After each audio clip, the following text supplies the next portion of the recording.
India ने आज अपना T20 वर्ल्ड कप के लिए स्क्वाड अनाउंस कर दिया है और बहुत सारे चेहरे जो कि नहीं नज़र आ रहे इस दफ़ा T20 वर्ल्ड कप के लिए इंडिया की तरफ से खेलते हुए।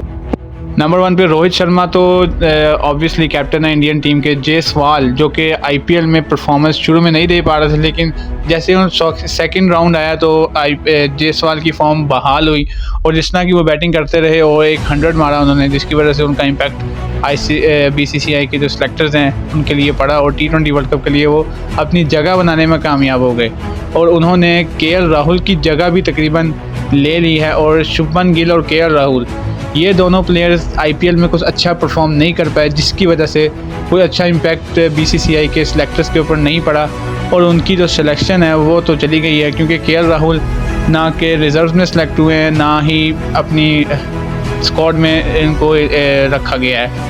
शुभमन गिल को रिज़र्व में रखा गया क्योंकि उनकी भी परफॉर्मेंस इतनी ख़ास नहीं थी। दूसरी जानिब देखते हैं ऋतुराज गायकवाड़, जिनके 9 मैचों में 447 रन हैं IPL में, जिनको बिल्कुल ही नज़रअंदाज किया गया। शुभमन गिल के ऊपर उनको प्रायोरिटी देनी चाहिए थी, लेकिन शुभमन गिल को रखा गया रिजर्व में, लेकिन ऋतुराज गायकवाड़ को कहीं भी जगह नहीं मिल पाई।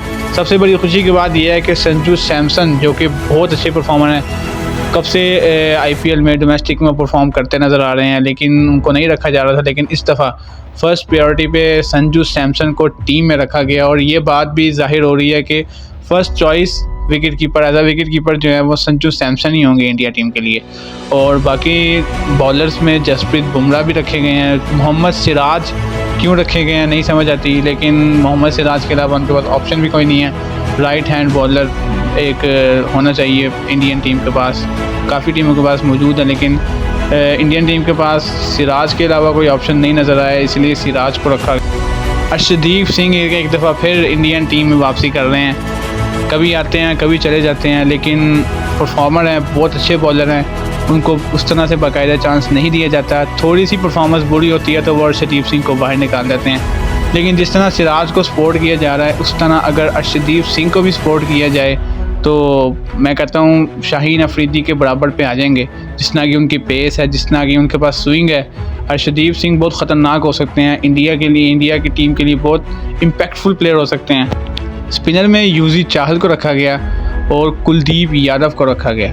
रवि बिश्नोई जो कि T20 रैंकिंग में नंबर 6 पे हैं, उनको बिल्कुल नज़रअंदाज किया गया, रैंकिंग का भी कोई ख्याल नहीं रखा गया। लेकिन जिस तरह की रवि बिश्नोई की रीसेंट परफॉर्मेंस थी इंडिया के लिए सीरीज़ में और एशिया कप में भी बहुत अच्छी उन्होंने बॉलिंग की, लेकिन उनको बिल्कुल नज़रअंदाज किया गया। और युजवेंद्र चाहल अच्छे बॉलर हैं, उनको भी रखा गया और कुलदीप यादव बहुत अच्छी फॉर्म में हैं, उनको भी इंडियन टीम में जगह दी गई।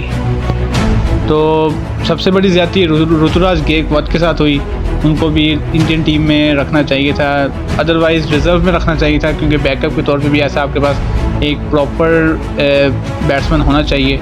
जो ऋतुराज गायकवाड़ को नहीं रखा गया, लेकिन जिस तरह KL राहुल को नज़रअंदाज भी किया गया, KL राहुल की फॉर्म भी इतनी ख़ास नहीं थी। शुभमन गिल को क्यों रखा गया ये समझ से बाहर है, क्योंकि शुभमन गिल इतने अच्छे परफॉर्मर हैं नहीं T20 के, वनडे के प्लेयर हैं, टेस्ट के प्लेयर हैं, लेकिन T20 में उनको रिज़र्व में रख दिया गया है। अब इंडिया की टीम तकरीबन रेडी है वर्ल्ड कप के लिए, तो वो यही टीम खेलेगी, कोई चेंजेस तो होनी नहीं है, क्योंकि IPL का भी काफ़ी मैचेस पड़े हैं, हो सकता है कोई और अच्छा परफॉर्मर आ जाए, लेकिन इंडिया की टीम अनाउंस हो चुकी है और यही टीम T20 वर्ल्ड कप के लिए जाएगी।